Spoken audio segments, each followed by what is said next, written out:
Bonjour à tous, bienvenue à la Bergerie chez vous. Nous nous réjouissons de vivre ce temps de culte ensemble. Ce matin, c'est Serge qui apportera le message.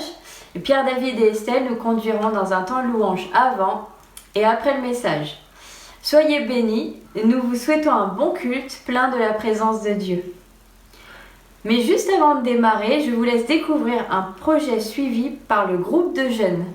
Bonjour à tous. La course des héros est une course qui a lieu tous les ans où Serge, Axil, Flavie et moi-même allons courir cette année, le 28 juin. Nous courons au nom de l'association Porte Ouverte qui soutient les chrétiens persécutés tout autour du monde. Cette année, nous soutenons la cause de nos frères du Nord Cameroun qui sont fortement persécutés par le groupe terroriste Boko Haram et où la crise du Covid-19 a fortement augmenté leur précarité. Bonjour à tous. Pour participer, nous avons évidemment besoin de vous et de votre soutien, que ce soit dans la prière, prier pour les chrétiens qui vont être aidés, que ce projet puisse porter du fruit, mais aussi nous faisons appel à votre générosité. Nous avons chacun créé une page Alvarum sur laquelle vous pouvez effectuer vos dons qui seront évidemment reversés à Porte Ouverte. Maintenant, c'est à vous de jouer. Bonjour à tous, on est content de vous accueillir encore ce matin pour passer ce temps de louange ensemble et pour élever le Seigneur. Seigneur, nous voulons passer ce temps avec toi ce matin, nous voulons que tu viennes visiter chacune de nos maisons, chacun des foyers et on veut te prier vraiment pour que ta présence soit là et agissante dans chacune des familles. Seigneur, nous voulons t'élever et te glorifier ce matin. Amen. Amen.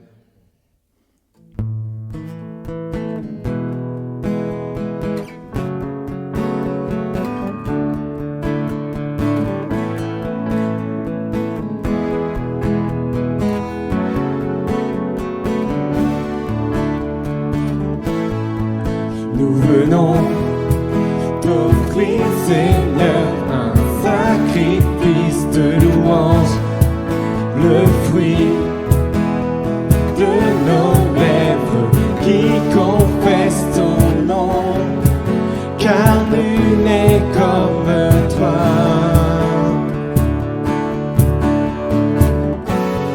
Sur toute la terre, à toi seul soit rendu l'honneur et la gloire, car toi seul mérite nos louanges.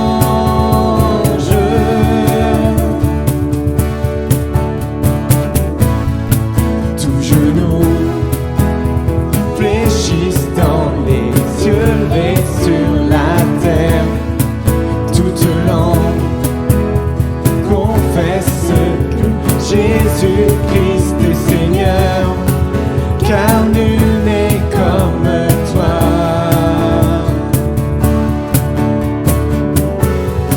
Sur toute la terre, à toi seul soit rendu l'honneur et la gloire, car toi seul mérite nos louanges. À toi seul soit rendu l'honneur et la gloire, car toi seul mérite nos louanges.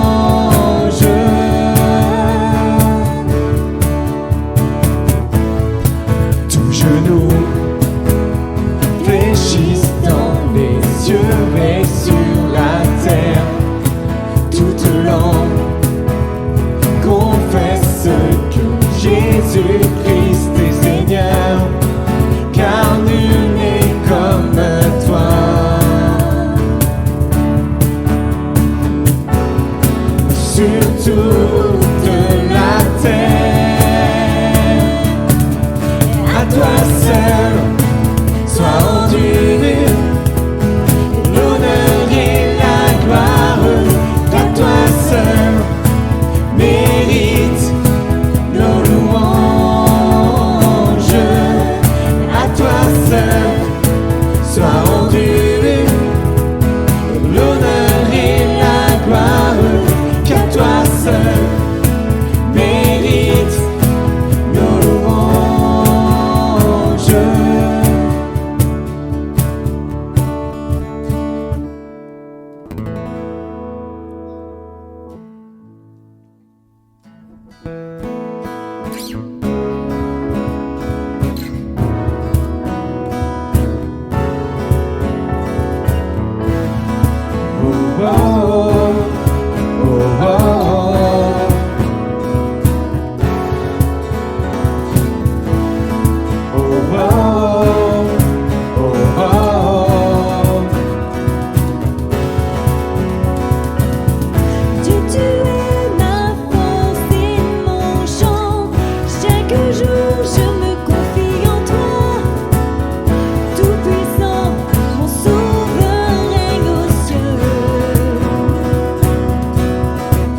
Sauveur règne aux cieux.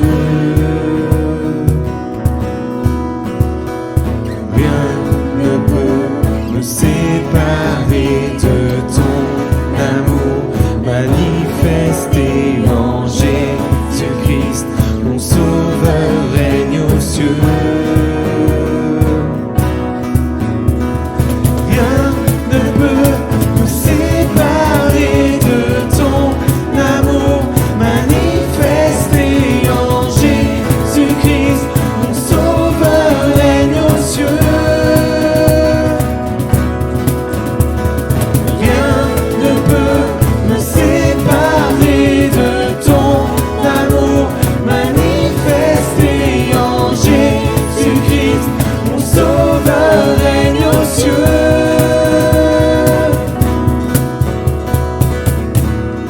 Je suis venu pour te rencontrer, pour proclamer que tu es fort et puissant. Nul ne peut te résister. Sois glorifié. Dieu, tu es fort et puissant. Rien n'est impossible à toi, ô roi des rois. Dieu, tu es fort et puissant. Au-dessus de tous les noms, nous déclarons que tu es fort et puissant. Oh, oh, oh, oh, oh. Dieu, tu es fort et puissant. Oh, oh, oh, oh. Dieu, tu es fort et puissant. Oh, oh, oh, oh. Dieu, tu es fort et puissant. Voilà, on est content de vous accueillir, on est content de passer ce temps de culte ensemble et de célébrer Jésus. Alors aujourd'hui, on va vivre les choses, vous avez vu, un petit peu différemment. On va commencer vraiment par le message et on va finir ce temps de culte par un temps de louange et d'adoration. On vit une saison qui est particulière, on vit aussi un moment aujourd'hui qui est particulier, on célèbre la Pentecôte, ce temps où l'Esprit a été donné d'une manière significative à l'Église. Et je reviendrai tout à l'heure, non pas comme un fait historique simplement, même si ça a été un fait historique, mais aussi comme quelque chose qui est venu pour donner une dynamique de vie de l'Église. Jésus nous disait dans Actes 1:8, c'est Luc qui reprend cela, il dit « Mais vous recevrez une puissance, le Saint-Esprit survenant sur vous. Alors vous serez mes témoins à Jérusalem, dans toute la Judée, dans la Samarie et jusqu'aux extrémités de la terre. » Et puis, je le disais la semaine dernière, c'est là que Jésus est remonté au ciel. C'est là qu'il est retourné dans la présence du Père, laissant les disciples dans l'adoration. On s'était arrêté là quand on avait pris la Sainte Seine et ils sont rentrés à Jérusalem confiants, sachant, parce qu'ils l'avaient reçu de la part des anges, que Jésus reviendrait de cette manière-là et qu'ils pouvaient simplement, eux, se préoccuper d'une chose, c'était de s'attendre à Dieu, c'était de vivre l'Église comme Dieu allait leur montrer. Jésus n'avait pas donné de plan d'action très détaillé, il avait simplement donné une grande mission, faire de toutes les nations des disciples. Nous avons vu ces dernières semaines que nous sommes amenés dans notre rencontre avec Jésus, on l'avait vu dans ce message il y a un mois, où Pierre est amené à être dépouillé de lui-même, dépouillé du reste d'identité d'homme qu'il avait, d'homme sans Dieu, pour être conduit par Jésus, et où Jésus, Jean 21, revient sur ce qu'il a dit à Pierre, qui il était. Nous avions vu aussi combien la révélation que nous avons de qui est Dieu est d'une importance capitale, et je vous avais parlé il y a 3 semaines de cela, de comment cette révélation avait nourri le cœur de Moïse, de comment cette révélation était venue toucher Moïse et l'amener dans le divin de Dieu. Une fois qu'il était dépouillé de lui-même aussi, après ces 40 années de désert, une fois qu'il avait saisi qu'il ne pouvait rien faire de lui-même, eh bien Dieu lui redonne le projet. Apparemment le même qu'au départ, mais avec une vision bien différente, celle d'être conduit par le Dieu vivant. Et puis Claude, ces 2 derniers dimanches, nous a conduits dans une progression qui nous révèle notre identité nouvelle en Jésus. Cette identité qui nous fait connaître Jésus Sauveur et Jésus Seigneur. Et je crois d'ailleurs, on va le voir un peu ce matin, le Saint-Esprit est justement celui qui nous aide à saisir cette identité nouvelle, Jésus Sauveur et Jésus Seigneur. Et puis je reviendrai simplement sur un texte pour commencer, qui me touchait beaucoup la semaine dernière dans Romains 6, 13, où il nous est dit « Ne livrez pas vos membres au péché comme des instruments d'iniquité, mais donnez-vous vous-même à Dieu comme étant vivants de mort que vous étiez. Offrez à Dieu vos membres comme des instruments de justice. » Notre nouvelle identité commence là. Nous rencontrons Jésus, nous rencontrons Dieu et il nous donne une identité nouvelle. Et de Jésus Sauveur, il devient Jésus Seigneur quand justement nous prenons conscience de cette identité nouvelle qu'il nous a donnée. Et maintenant, ce n'est plus simplement une vie dépouillée de tout espoir qui vient s'offrir à Jésus, mais c'est une vie renouvelée, une vie remplie d'une mentalité nouvelle, d'une mission nouvelle et d'une capacité nouvelle. Et c'est le Saint-Esprit qui l'amène, nous allons le voir ce matin. Nous allons voir comment Dieu voit son Église et comment il l'a décrit dès le début du livre des Actes. Nous allons voir comment il l'a conduit par son esprit et cela commence à la Pentecôte.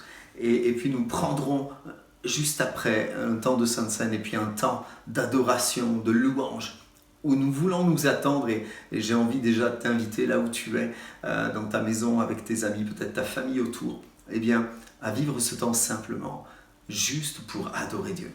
Alors, dans les Actes, l'Église naît dans un contexte qui ressemble un peu à du confinement, un contexte d'oppression. Oh, pas le confinement, j'allais dire tranquille que nous vivons, un confinement assez particulier, assez stressant.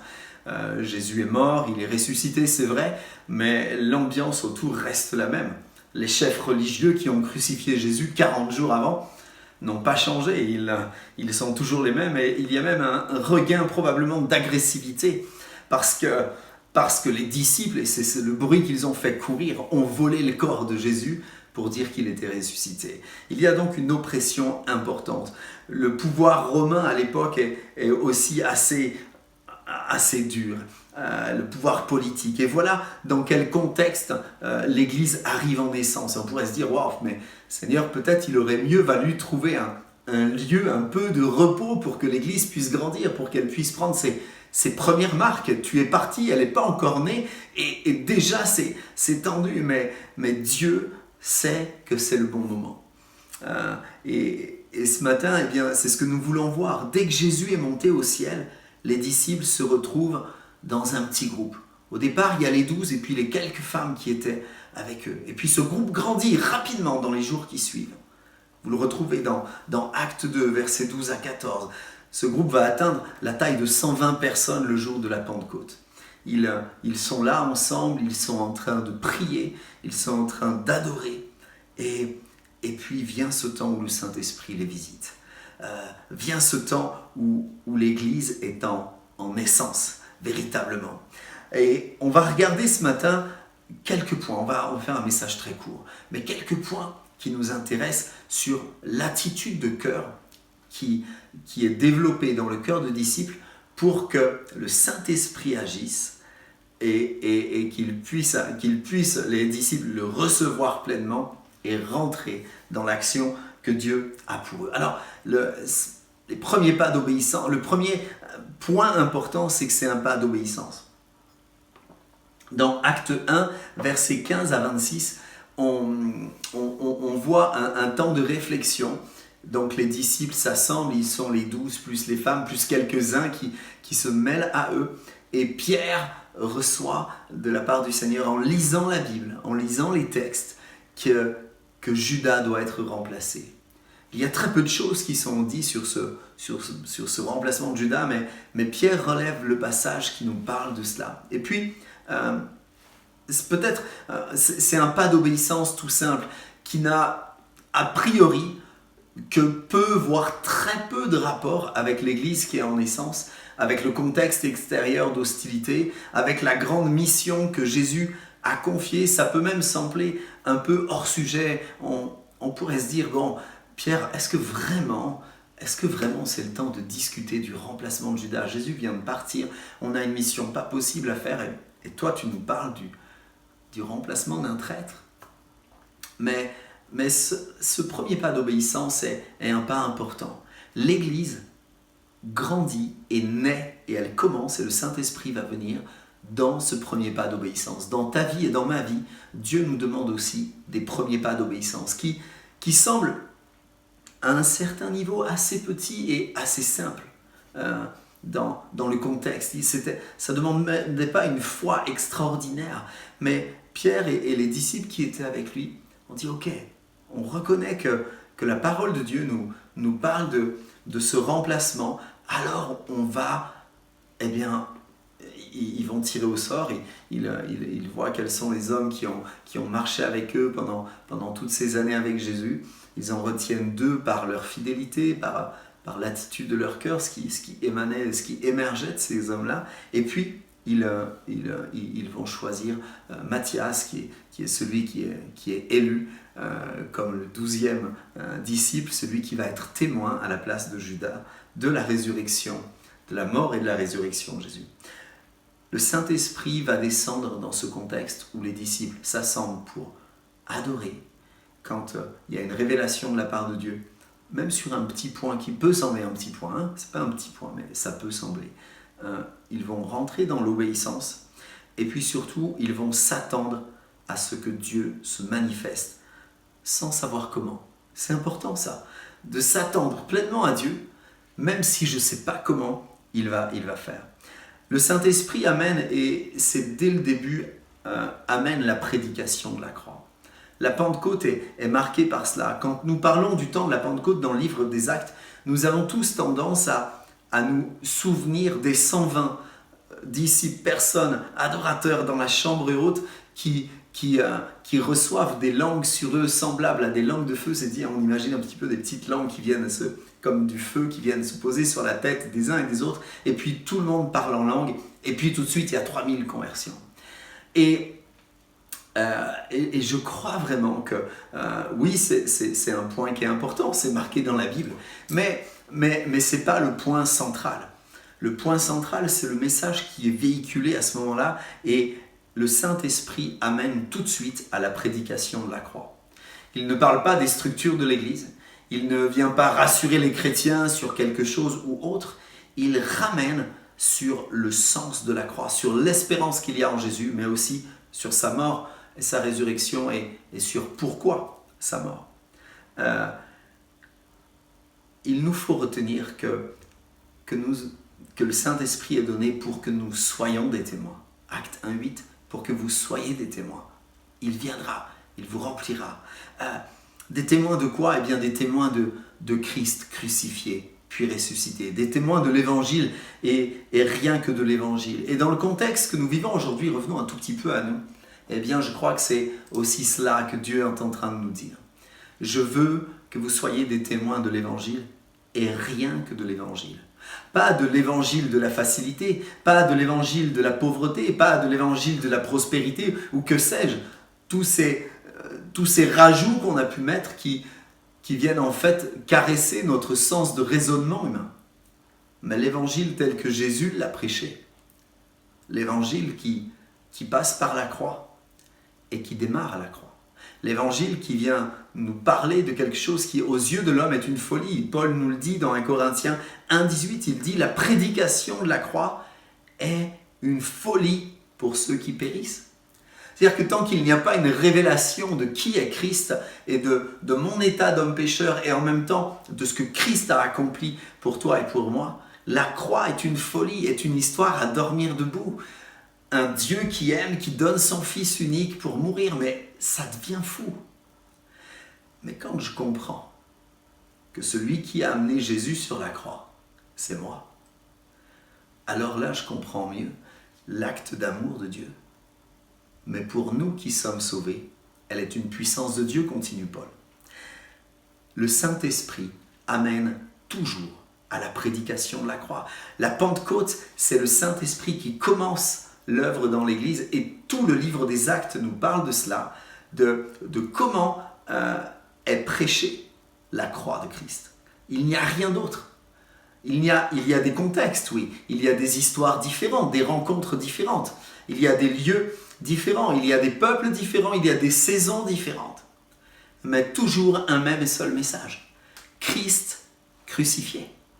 Et voilà ce qu'est la Pentecôte. C'est le démarrage, mais pas seulement le démarrage, la continuité de ce que l'Esprit veut faire dans l'Église.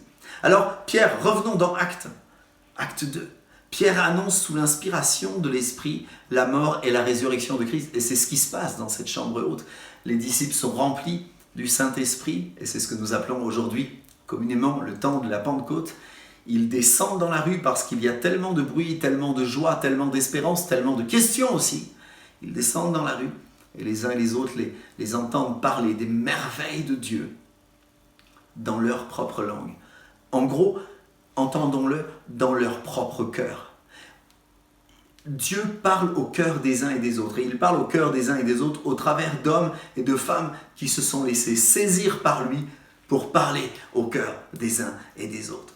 Et Pierre ne va faire qu'une chose, c'est annoncer la mort et la résurrection de Christ. Vous retrouvez ça dans Acte 2, versets 19 à 36, et de l'implication pour chacun. Et il va parler de la croix. Et c'est là qu'il va avoir un message qui est peu vendeur. Ce n'est pas un flyer facile à distribuer. Il annonce la croix comme étant ma culpabilité en disant « mais c'est vous qui l'avez crucifié », verset 23. Il parle à des hommes et des femmes qui sont tous en tas autour d'eux. Notez que le contexte n'a pas changé. Nous sommes toujours dans un contexte d'oppression, dans un contexte où le pouvoir romain a horreur des grands rassemblements, où le pouvoir religieux est à l'affût de voir ce que les disciples font. Mais il y a là un zèle qui est donné dans le temps de la Pentecôte où Pierre descend. Elle dit voilà qui est Jésus, voilà qui est le Christ, et voilà ce que vous avez fait. C'était annoncé d'avance et c'est vous qui l'avez crucifié. Le message de la croix n'est pas un message facile à amener, mais c'est un message plein d'espérance. Et c'est là que nous voyons l'œuvre du Saint-Esprit dans Acte 2. Pourquoi ? Eh bien parce que si on s'arrête juste à ce que Pierre annonce sans comprendre l'œuvre du Saint-Esprit, eh bien très rapidement, il devrait se prendre des pavés dans la tête.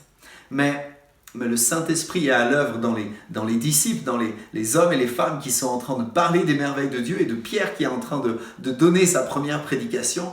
Mais le Saint-Esprit est aussi à l'œuvre dans les auditeurs, dans celles et ceux qui sont là et qui entendent quelque chose qui est en train de parler à leur cœur. Ils entendent parler des merveilles de Dieu, mais ils entendent aussi le témoignage, c'est vous qui l'avez crucifié. Ils entendent aussi le témoignage de leur culpabilité, du non-sens de leur vie, de la folie de leur voie sans Dieu, ou en tout cas sans Dieu réellement. Notez qu'ici, on parle d'hommes et de femmes qui sont venus adorer Dieu sans le connaître, certes, d'une manière profonde, mais leur intention était quand même de venir adorer Dieu. On ne venait pas à Jérusalem pour faire du tourisme, on venait à Jérusalem pour adorer, surtout dans cette période de l'année. Et le cœur de ces hommes et de ces femmes est touché par la présence de Dieu. Il est touché par le fait que le Saint-Esprit est en train de leur révéler leur culpabilité. Et cette culpabilité les amène dans la repentance. Et cette repentance a crié « Homme frère, que ferons-nous ? Que pouvons-nous faire aujourd'hui ?» Pierre, tu nous amènes dans un constat. Jésus, Saint-Esprit, tu nous amènes dans un constat. Mais qu'est-ce qu'on peut faire ? Comment on peut s'en sortir ? Et voilà l'annonce de la croix. Elle nous amène premièrement dans ce constat de là où nous en sommes face à la sainteté de Dieu, dans la nullité de nos voies. Et l'Esprit convainc les cœurs. Il amène la maturité de la culpabilité. Il amène la repentance à donner un cri de désespoir dans nos vies qui sont sans espoir quand elles sont sans Dieu. Et le verset 38 nous donne la suite. Pierre va donner un programme. Repentez-vous. Soyez baptisés au nom de Jésus-Christ pour le pardon de vos péchés et vous recevrez le don du Saint-Esprit. Repentez-vous, c'est la reconnaissance de ma culpabilité, du fait que je ne peux rien sans Dieu. Et c'est pas vrai juste le jour de ta conversion. C'est pas vrai juste le jour où je rencontre Jésus. C'est vrai à chaque instant de ma vie. Soyez baptisés, c'est mon engagement. Et encore une fois, ce n'est pas mon engagement uniquement le jour où je vais passer dans les eaux du baptême, mais c'est le renouvellement de mon engagement chaque jour à m'engager à vivre cette vie nouvelle de Dieu. Et puis, c'est la réception du pardon. Et encore une fois, ce pardon n'est pas juste dans le premier jour de ma repentance, c'est dans le premier jour où je donne ma vie à Jésus. Mais le pardon, c'est cette paix que je reçois et qui me donne de pouvoir marcher d'une manière paisible. Dans n'importe quelle circonstance, l'Église des Actes, jusqu'à aujourd'hui, est marquée par le pardon qu'elle a reçu de Jésus.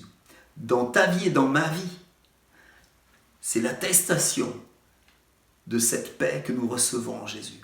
Et puis, vous recevrez le Saint-Esprit. Le Saint-Esprit, c'est la vie qui coule en toi et en moi pour que nous puissions être quoi ? Des témoins. Je ne peux pas être un témoin, je ne peux pas remplir la grande mission de Jésus si je ne laisse pas le Saint-Esprit me conduire. Le résultat, c'est quoi ? Vous le savez, c'est 3000 conversions dans un contexte d'oppression. C'est 3000 baptêmes. Hey, imagine un peu, imagine-toi que à l'église, en ce moment, tu sors de l'église, il y a 3000 personnes qui seraient devant l'église. Ça fait un beau paquet de monde pour bloquer l'avenue du Général Leclerc. Et imagine que ces 3000 personnes disent « Homme, frère, que ferons-nous ? On veut se faire baptiser, on va juste derrière dans le Morin. » Et là, on plonge les 3000 personnes, les unes derrière les autres. Eh bien moi, je te garantis une chose, c'est que ça fait du bruit, ça pose des questions. L'église des Actes fait du bruit et pose des questions. Elle est une église qui, d'un côté, est souterraine, elle se cache. Et d'un côté, est exponentielle, elle se voit de partout. Elle est d'un côté une église qui est persécutée par un contexte oppressif et tout au long de l'église des Actes. Mais en même temps, une église qui se répand. Et où on dit que dans ce temps de persécution, l'église était en paix. Elle était en paix, pourquoi ? Parce que le Saint-Esprit agit. Et tout le livre des Actes nous parle de ce principe fondamental d'une église qui dépend de Dieu. Et voilà ce que nous apprend la Pentecôte. La Pentecôte nous apprend que l'église ne peut se construire qu'en dépendant de Dieu, en dépendant de son Esprit Saint, en dépendant de rien d'autre que de son Esprit Saint. Alors qu'on voit l'église qui grandit dans un contexte qui est humainement défavorable, le Saint-Esprit l'a conduit à grandir parce que c'est la vision de Dieu. La faveur de Dieu sur nos vies détermine ce que nous sommes et là où il nous emmène. La faveur de Dieu sur l'Église détermine ce qu'elle est réellement et comment Dieu la fait grandir, non pas le contexte. Dieu se sert du contexte, bien évidemment, mais ce n'est pas le contexte qui détermine l'Église, ce n'est pas le contexte qui détermine ta vie. C'est ce que tu acceptes de ce que Dieu te dit et de comment le Saint-Esprit peut ou pas te conduire. La faveur de Dieu sur nos vies détermine ce que nous sommes et là où il nous emmène. C'est lui seul qui trace la voie, c'est lui seul qui trace un chemin dans nos vies. Et nous avions pris ce chant il y a quelques semaines. Il est celui qui trace un chemin nouveau. Il est celui qui chaque jour veut dire dans nos oreilles, voilà comment tu dois marcher. Il est celui qui trace la voie. J'ai une question, est-ce que tu es prêt à ça ? Est-ce que tu es prêt à vivre comme dans l'église des Actes, en homme et en femme qui se laissent conduire par l'Esprit de Dieu ? C'est ça l'église des Actes, c'est rien d'autre que ça. Oublie les contextes, il y a plein de choses qui sont intéressantes dans le contexte, mais s'attacher juste au contexte ferait nous revenir en arrière. Est-ce que tu es prêt à te laisser conduire par le Saint-Esprit ? Dieu ne donne pas de plan détaillé à long terme pour le cheminement ni de nos vies, ni de l'Église. Jésus n'a pas donné de plan détaillé et on s'aperçoit dans le livre des Actes que le plan détaillé n'existe pas.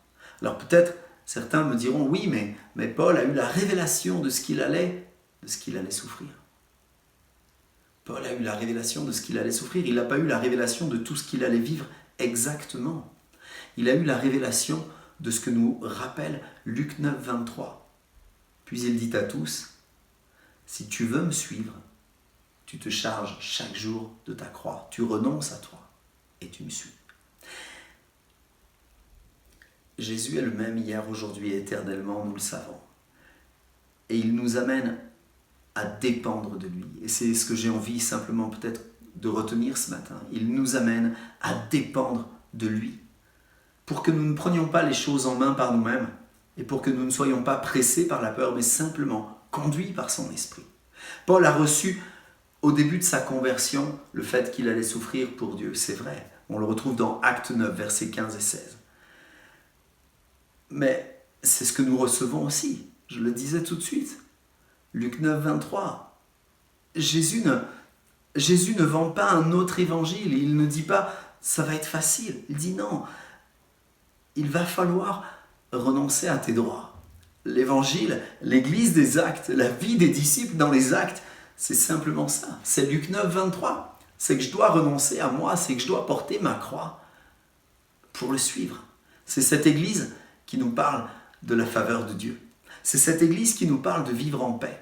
C'est cette église qui se laisse conduire par Dieu en tout temps et en toutes circonstances, qui vient changer les mentalités, qui vient changer la mentalité de Pierre. Pierre pour qui c'était inconcevable de prêcher aux païens et à qui Jésus va parler d'une manière forte, le Saint-Esprit lui parle et il l'amène à comprendre que, eh bien, si Dieu a un cœur pour tous les hommes. Le Saint-Esprit, c'est celui qui va parler à Paul, le spécialiste de la loi, le spécialiste des religieux, pour aller parler aux païens. Le Saint-Esprit, c'est celui qui va agir dans les cœurs de tellement d'hommes et de femmes dans les actes. Il n'y a pas une page dans le livre des actes où nous ne voyons pas l'Esprit agir, qui va se servir d'hommes et de femmes comme Priscille et Aquilas, par exemple, qui vont ouvrir leur maison, de jeunes comme Timothée, comme Tite, comme Silas, qui vont suivre Paul et devenir des témoins de l'Évangile, de personnes transformées, d'esclaves qui vivent la libération, de maîtres qui apprennent à vivre la vie de Dieu comme Philémon et qui vivent quelque chose de nouveau. Le Saint-Esprit conduit ces hommes. Pourquoi ? Parce qu'ils ont renoncé à tout. Ils ont renoncé à tout pour suivre Jésus. Acte 1:8, vous recevrez une puissance, le Saint-Esprit survenant sur vous, et vous serez mes témoins. Vous serez mes témoins partout. Pas partout en même temps. Partout, à chaque saison de ta vie, tu vas être un témoin à un endroit différent. Dieu veut te conduire, Dieu veut me conduire, Dieu veut nous conduire en tant qu'Église dans différents espaces pour être ses témoins et uniquement ses témoins. Le livre des Actes nous parle de ces hommes et de ces femmes qui se laissent conduire par Dieu. Et moi, ce temps de Pentecôte, et c'est ma prière dans ce temps que nous vivons, que nous soyons de ces hommes et de ces femmes qui se laissent conduire par Dieu, de ces hommes et de ces femmes disent « Seigneur, nous voulons venir vers toi ». Alors nous l'avons vu ce matin, et nous allons prendre un temps de louange et d'adoration tout de suite après. Le cœur de Dieu n'a pas changé, et il veut conduire son Église. Il conduit son Église dans la dépendance, et il nous dit « Écoute-moi ». Note-le bien, dans le livre de l'Apocalypse, une des phrases qui revient régulièrement, c'est « Écoute ce que l'Esprit dit à l'Église ». Pourquoi le dernier livre de la Bible nous parle tellement de cette attention, du fait d'être à l'écoute? Eh bien, tout simplement parce que Dieu veut parler à nos cœurs. Et Dieu veut nous rendre attentifs. Il ne donne pas un plan détaillé. Quand Jésus parle aux 7 églises dans Apocalypse 2 et 3, il va parler à 7 églises dans un contexte qui est différent pour chacune d'elles, dans une saison qui est différente, dans un vécu qui est différent. C'est le même évangile, c'est le même Dieu. Mais nous vivons des saisons qui sont parfois différentes les uns des autres et les temps de nos églises sont parfois différents. Et Dieu nous dit, mais écoute ce que l'Esprit dit à l'Église, écoute ce que l'Esprit te dit, me dit aujourd'hui. Nous avons besoin de revenir sans cesse à une dépendance de Dieu.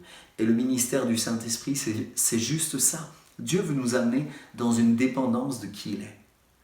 Il veut nous amener à être à son écoute, à marcher dans ses voies. La vision de Dieu pour son Église n'a pas changé. Qu'elle dépende de lui, et entièrement de lui, et uniquement de lui. Et c'est pour ça que Dieu permet que parfois nos temps, nos timings, nos projets soient ébranlés, soient arrêtés. Pour que nous nous souvenions que nous avons besoin de dépendre de lui, de marcher en toute humilité, et d'être conduits pour être des témoins de Jésus, Sauveur et Seigneur. Alors, mon attitude de cœur dans ces choses-là, eh bien, je vais le répéter. Mon attitude de cœur doit être l'adoration. ils se retrouvaient chaque jour pour adorer. Pour adorer. Quand ils adoraient, ils ouvraient la parole de Dieu et il y avait des pas d'obéissance. Le choix du remplacement de Judas au départ. Il y avait des pas d'obéissance. Quels sont les pas d'obéissance que Dieu te demande? Ce n'est pas forcément des choses XXL. C'est quelque chose, en général, qui commence très petit, très simplement. Hier, nous étions avec les jeunes et on se posait la question, mais comment on est capable d'entendre la voix du Saint-Esprit? Eh bien, la voix du Saint-Esprit, c'est justement quand je suis capable d'obéir dans les petites choses. Si je suis capable d'être attentif à ce que l'Esprit me dit aujourd'hui, dans quelque chose qui peut sembler parfois aussi anodin que ce changement pour ce remplacement pour Judas, eh bien je serai capable ensuite d'entendre l'Esprit de Dieu qui me conduit comme Pierre à l'entrée du temple, à dire lève-toi et marche à celui qui a besoin. Mais si je ne suis pas capable d'obéir sur ces petites choses-là, je ne pourrai pas. L'attitude de cœur, c'est l'adoration, c'est l'obéissance et c'est le fait de s'attendre en tout temps, en toute circonstance, en tout contexte en d'autres termes, à la manifestation de Dieu, sans savoir comment il va se manifester. Acte 1.8, n'est pas seulement un fait historique et vous serez mes témoins, c'est pas la descente du Saint-Esprit dans Acte 2 n'est pas juste un moment historique. Acte 1.8 est une dynamique dans laquelle Dieu m'amène, une dynamique actuelle, quelque chose dans lequel que Dieu veut me donner de vivre et nous donner de vivre aujourd'hui, et tant que l'Église ne sera pas enlevée avec Jésus. Ce matin, on se retrouve et on va prendre ce temps de louange. Avant de prendre ce temps de louange, j'aimerais juste que là où tu es, eh bien, on puisse prendre ce temps de Sainte Seine. Chaque jour, les disciples se retrouvaient au temple, c'est vrai, mais pas pour prendre la Sainte Seine. Regarde bien dans ta Bible. Chaque jour, ils se retrouvaient au temple pour parler, pour partager, pour être enseignés. Mais il y a un endroit dans lequel ils se retrouvaient, et c'est aujourd'hui l'endroit dans lequel nous sommes les uns les autres, c'est dans nos maisons, pour prendre le temps de la scène, pour partager ce temps de la scène. Et pour dire, Seigneur, voilà, on t'adore, mais on n'adore pas n'importe qui. On adore ce Dieu qui a donné sa vie, qui a donné son corps qui a été brisé, rompu pour moi, et qui a laissé son sang être versé pour moi. Alors, voilà, que nous soyons comme ces premiers disciples, de celles et de ceux qui se laissent conduire par Dieu, de celles et de ceux qui l'adorent. Et on va prendre ce temps de scène, et puis Pierre-David et Estelle vont nous conduire dans la louange et l'adoration. Et peut-être simplement là où tu es, eh bien que ce soit un temps dans lequel tu dis à Dieu, voilà, je veux simplement me tenir dans ta présence et te laisser tracer ce chemin nouveau. J'ai besoin de dépendre de toi, et c'est pourquoi je veux te laisser tracer cette voie dans ma vie. Seigneur, nous sommes là ensemble, et ce temps de culte nous rappelle simplement, dans ce temps de Pentecôte que nous vivons, que nos vies n'ont de sens que si elles sont conduites par toi. Seigneur, nous voulons apprendre à retrouver cette dimension de la vie des actes dans notre vie d'aujourd'hui. Cette dimension de la vie des actes, c'est cette dimension où nos vies dépendent de toi, où nous sommes ces adorateurs en esprit, en vérité, ces hommes et ces femmes qui reconnaissent qui tu es, ces hommes et ces femmes, comme nous prenons ce temps de scène maintenant, qui reconnaissent, Seigneur, que tu es celui qui a donné ta vie sur la croix, pour chacun, pour moi. Et Seigneur, alors que nous sommes là en train de reconnaître ce que tu as accompli, eh bien nous te disons oui, nous t'adorons. Viens et remplis-nous de ton esprit. Viens et remplis-nous de ta présence. Conduis-nous, change nos mentalités, comme tu as changé la mentalité de Pierre, de Paul et des premiers disciples. Eh bien, viens, conduis-nous et change nos mentalités. Révèle-nous ce que nous aurons à vivre pour toi. Seigneur, révèle-nous l'importance de renoncer à nos droits pour vivre l'Évangile véritablement et toute la dimension du Saint-Esprit. Nous bénissons ton nom. Amen. Voilà, prenons ce pain, prenons ce vin et laissons-nous conduire dans ce temps de louange. Alléluia. Levons-nous là où nous sommes. Adorons.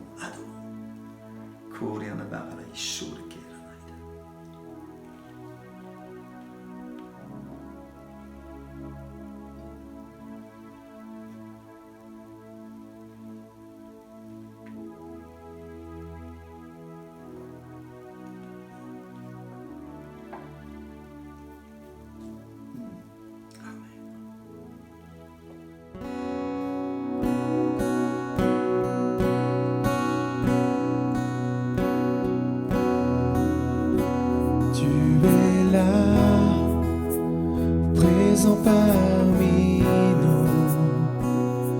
Je t'adore, je t'adore.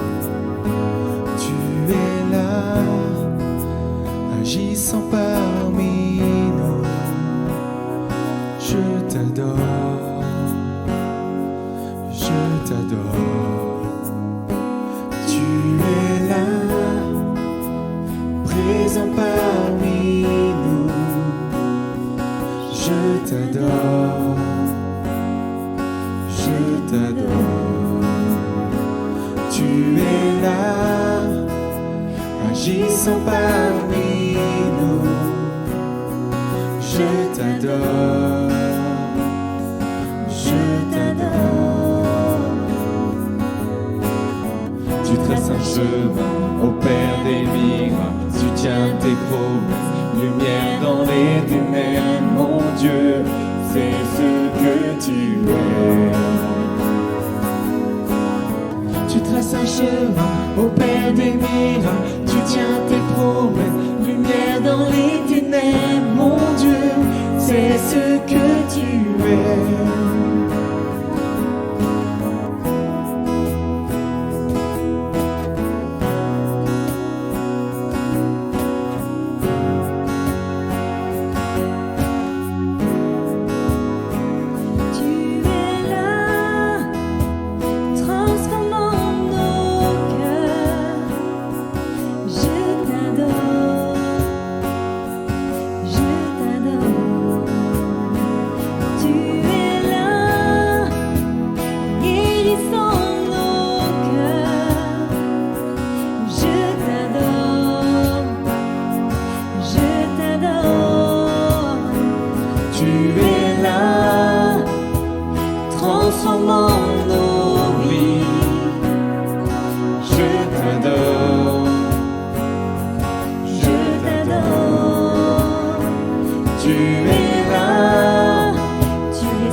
ce que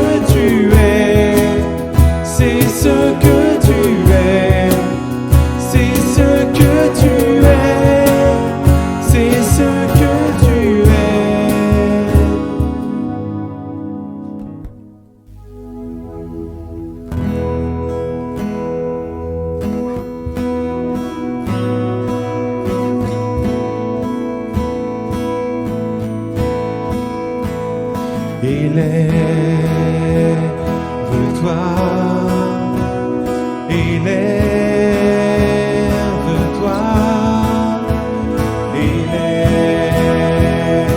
élève-toi, élève-toi.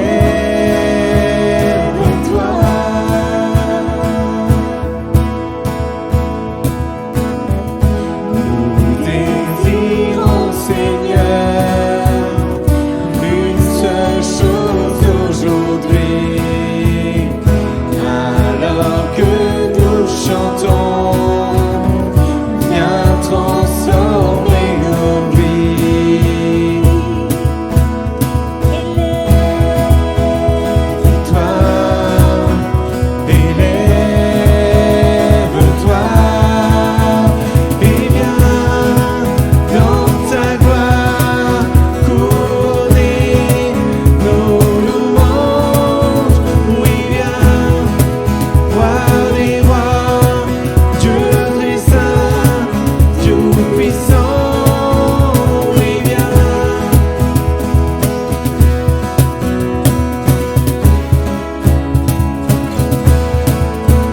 Oui, viens.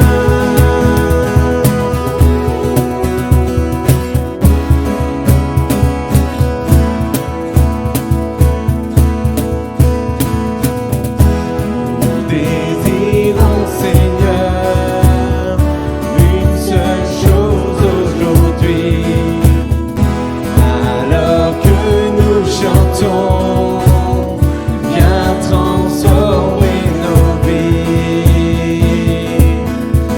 Élève-toi, élève-toi, et viens dans ta gloire couronner nos louanges. Oui, viens, roi des rois, Dieu très saint, tout puissant.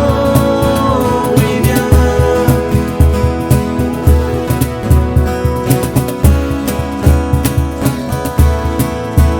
Oui, viens.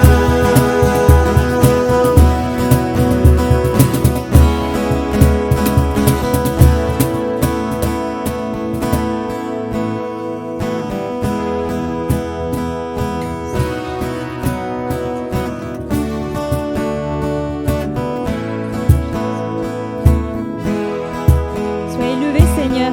Sois élevé parmi les louanges de ton peuple. Nous voulons glorifier ton nom, Seigneur, afin que tu règnes en majesté dans nos vies, dans nos cœurs et dans ceux qui nous entourent. Sois glorifié, honoré, Jésus. Amen.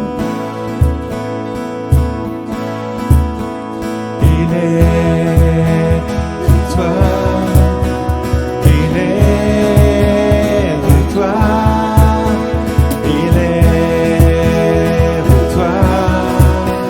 élève-toi, et viens dans ta gloire couronner nos louanges. Oui, viens, roi des rois, Dieu très saint, tout puissant. Oui, viens dans ta gloire couronner nos louanges. Oui, viens, roi des rois, Dieu très saint, tout puissant. Oui, viens.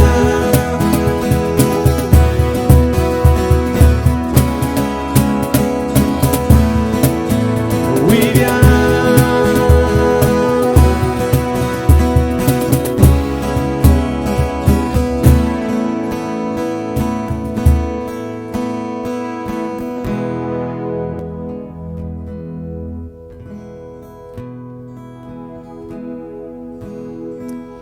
Jésus n'a point regardé son égalité avec Dieu comme une proie à arracher, mais il s'est dépouillé lui-même en prenant une forme de serviteur, en devenant semblable aux hommes. Et il a paru comme un vrai homme. Il s'est humilié lui-même, se rendant obéissant jusqu'à la mort. C'est pourquoi aussi Dieu l'a souverainement élevé et lui a donné le nom qui est au-dessus de tout nom, afin qu'au nom de Jésus, tout genou fléchisse dans les cieux, sur la terre et sous la terre, et que toute langue confesse que Jésus-Christ est Seigneur, à la gloire de Dieu le Père. À celui qui nous aime, qui nous a délivrés de nos péchés par son sang, et qui a fait de nous un royaume, des sacrificateurs pour Dieu son Père. À lui soit la gloire et la puissance au siècle des siècles. Amen. Voici, il vient sur les nuées, et tout œil le verra. Je suis l'alpha et l'oméga, dit le Seigneur Dieu, celui qui est, qui était et qui vient, le Tout-Puissant.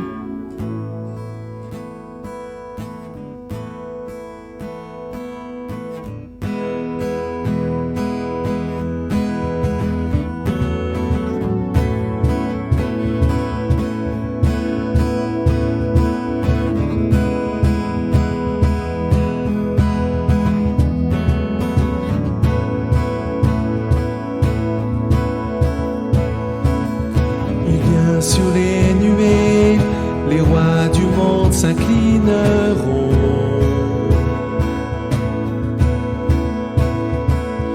Les chaînes seront brisées quand les cœurs déclarent sa louange. Qui peut arrêter notre Dieu? Notre Dieu est le lion de Juda. Il rugit puissamment. Pour nous, tout genou fléchit devant lui. Notre Dieu est l'agneau sacrifié pour les péchés du monde. Son sang brise les chaînes. Tout genou fléchit devant le lion et l'agneau. Tout genou fléchit devant lui.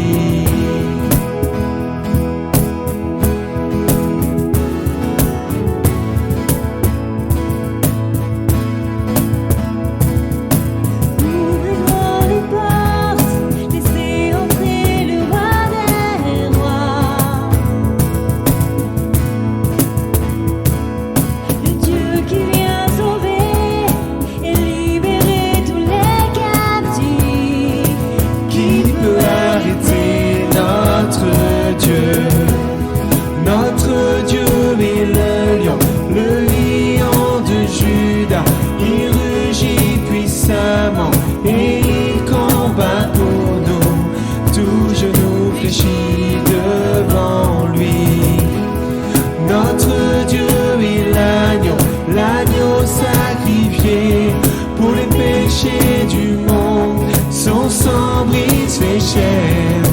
Tout genou fléchit devant le lion et l'agneau. Tout genou fléchit devant lui.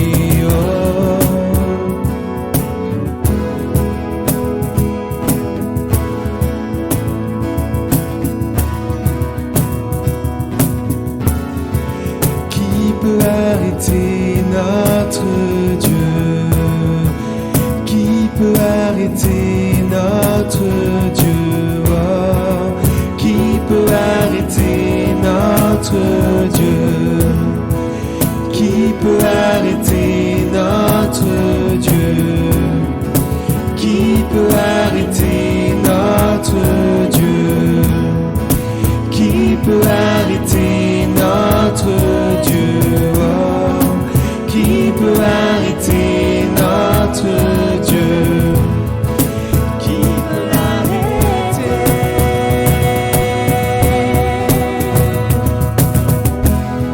Notre Dieu est le lion de Juda. Il rugit puissamment et il combat pour nous. Tout genou fléchit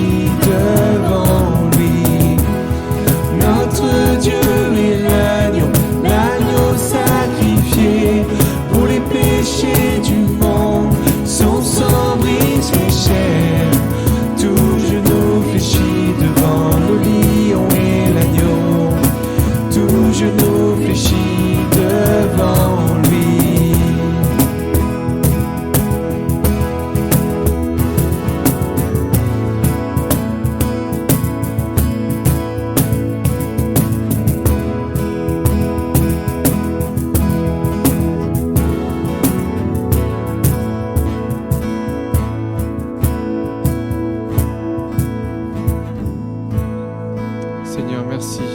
Merci pour ce Dieu puissant que tu es. Seigneur, nous voulons te rendre grâce ce matin, Seigneur, pour ta présence, pour ce sacrifice, Seigneur, que tu as fait pour chacune de nos vies. Seigneur, que toute la gloire te revienne. Sois béni et adoré ce matin. Amen.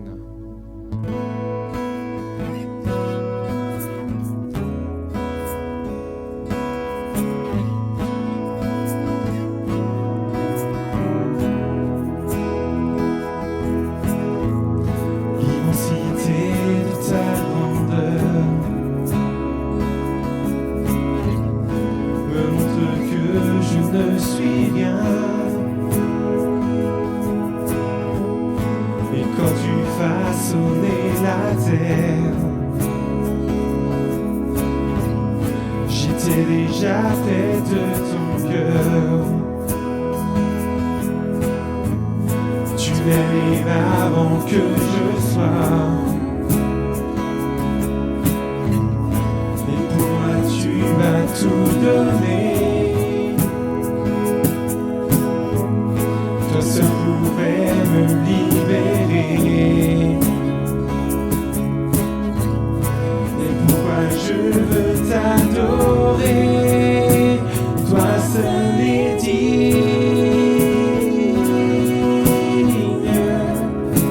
de recevoir louange et gloire pour l'éternité. Toi seul est digne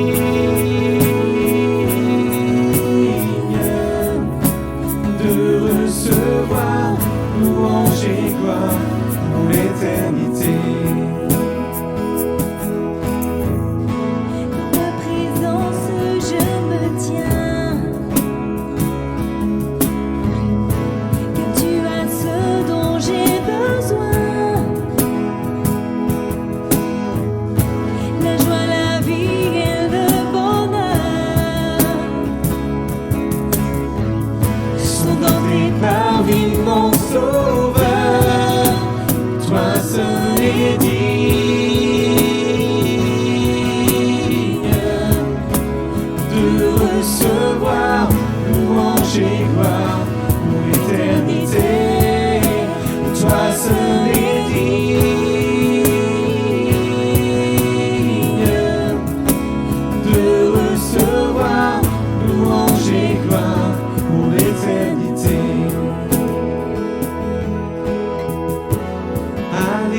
seul me suffit, rien d'autre je désire.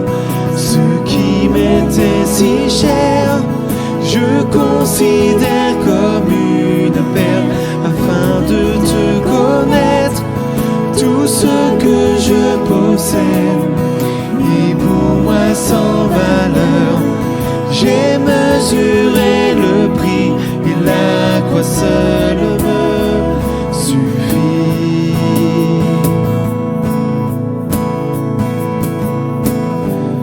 Ma confiance n'est pas dans l'or,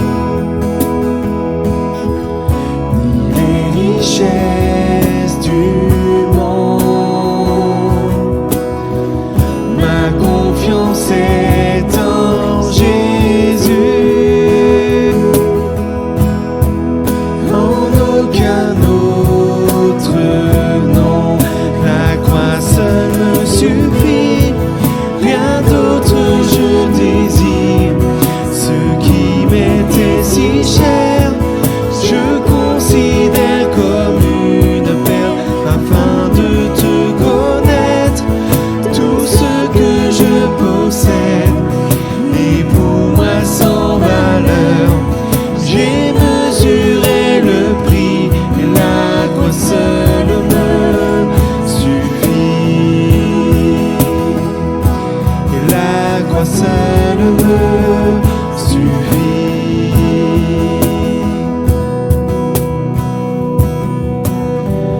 Quant à la fin de mes jours,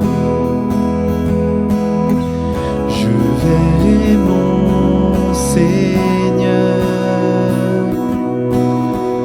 Que l'on puisse dire de ma vie,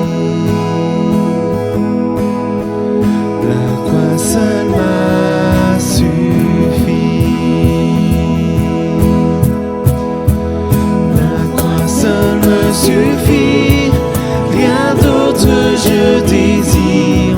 Ce qui m'était si cher, je considère comme une perle, afin de te connaître. Tout ce que je possède est pour moi sans valeur. J'ai mesuré le prix et la croix seule me suffit. Rien d'autre je désire. Ce qui m'était si cher, je considère comme une perle, afin de te connaître. Tout ce que je possède est pour moi sans valeur. J'ai mesuré le prix et la croix seule me suffit. Et la croix seule me suffit. Et la croix seule me suffit.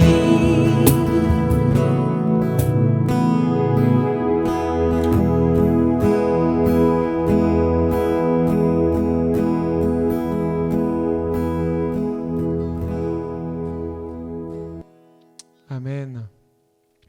Que ce chant soit vraiment une prière pour chacun d'entre nous, dans ce que nous vivons, dans nos journées. Rappelons-nous que notre Dieu est le seul qui nous suffit pour marcher, pour avancer, pour lui confier toutes nos journées, nos difficultés, nos joies comme nos peines. Notre Père est là à chaque instant. Amen. Amen. Loué sois-tu notre Dieu. Soyez bénis. Amen. Bonne semaine. Voilà, merci pour ce temps de louange. Merci au Saint-Esprit, à notre Dieu, d'avoir pris, de prendre tellement soin de nous et puis de nous révéler qui il est. Je prie vraiment, nous prions vraiment que Dieu vous bénisse. On est content encore de vivre ces temps. La bergerie chez vous, c'est un privilège de pouvoir le vivre, même si on a hâte de pouvoir se retrouver ensemble. Et peut-être je vais commencer par ça dans les annonces. Vous avez entendu ces derniers jours, cette dernière semaine, qu'on réouvre les lieux de culte. Alors c'est vrai, il y a une possibilité de les réouvrir. Pour l'instant, nous n'avons pas fixé date, nous prions et nous évaluons comment ces choses peuvent se faire. Le contexte est très contraignant pour éviter toute reprise du Covid. Alors voilà, prions vraiment pour cela. On a hâte, c'est vrai, de se retrouver ensemble. Maintenant, j'ai envie de vous inviter. L'Église, pour l'instant, en tant que bâtiment, en tant qu'association, au 81 rue du Général Leclerc, ne peut pas se retrouver, c'est vrai. Et les formes associatives, mais pas seulement pour les églises, pour toutes les associations en France, sont très limitées en ce moment. Mais ça ne nous empêche pas de vivre des temps ensemble. Moi, je vous invite vraiment à pouvoir vous retrouver, le dimanche notamment, à pouvoir vous inviter à une ou deux familles, à inviter celles et ceux qui sont peut-être aussi un peu plus dans des temps de solitude en ce moment. Pensons à celles et ceux qui sont autour de nous, que Dieu met sur nos cœurs et vivons ces temps de culte à plusieurs. Nous avons la possibilité de nous retrouver dans nos maisons, bien sûr en respectant les gestes barrières, c'est évident. Mais aussi de vivre ces temps de communion, ces temps où nous pouvons manger ensemble, ces temps où nous pouvons vivre un temps de louange ensemble. J'ai apprécié ces dernières semaines, nous avons pu avoir du monde à la maison ou être invités aussi. Et j'ai tellement apprécié de pouvoir me retrouver avec différentes familles, avec différentes personnes, et d'avoir des temps où simplement on prenait le temps de prier ensemble, de louer Dieu, de prendre la Sainte Seine ensemble. Utilisons aussi cette liberté que nous avons pour vivre la réalité de l'Évangile dans nos maisons. Viendra un temps, nous prions pour cela, viendra le temps où nous pourrons nous retrouver et nous avons hâte de cela, mais nous voulons rester attentifs et comme on vient de le dire dans ce temps de message, nous laisser conduire par Dieu. C'est lui qui a le timing. Maintenant, il n'y a pas de temps mort avec Dieu. C'est-à-dire que même si aujourd'hui on ne peut pas se retrouver physiquement en tant que grande église, il y a un temps favorable où nous pouvons nous retrouver dans nos maisons pour partager ces temps de culte et je vous invite vraiment à le faire. Alors, pour nous, on veut rester attentifs aux uns aux autres et on vous encourage aussi à cela, non seulement le dimanche, mais tout le reste de la semaine. Merci encore à celles et à ceux qui œuvrent, notamment au travers du CCAS de la ville de Coulommiers et de différentes choses comme ça. Soyez encouragés et bénis. On se retrouve dimanche prochain, le 7 juin, pour un nouveau culte chez vous, toujours sous cette forme-là. On a vraiment du plaisir à vivre ces temps et on vous bénit vraiment au nom de Jésus-Christ. Que vous soyez bénis et encouragés dans chacun de vos quotidiens. Que Dieu vous bénisse et on vous souhaite un très bon dimanche à tous. À très bientôt. Au Dieu de l'infini, tu crées en moi un cœur nouveau. Par ton amour, nous t'élevons plus haut, toi le chemin, la vérité, tu es la vie. Au Dieu de l'infini, tu crées en moi un cœur nouveau. Par ton amour, nous t'élevons plus haut, toi le chemin.